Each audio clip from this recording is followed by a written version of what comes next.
to marinate the beef for. All you need to do, get the seasoning, which is listed on the screen. Get a bowl, add your beef, add in salt and mix it properly. Add the thyme. After you've mixed it properly, add in basil, rosemary, oregano, curry powder, whatever seasoning you like to add, feel free to add it.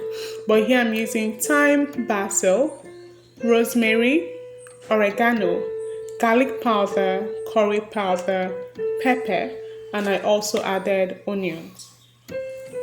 So you ensure you mix it properly, ensure it's properly, distributed. You want to ensure that the seasoning reach each and every part of the beef.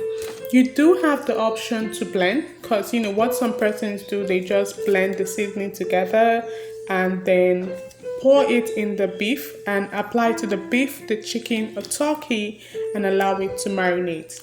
So what we're going to do right now, we're going to put this in the fridge for some few hours or some minutes and allow it to marinate.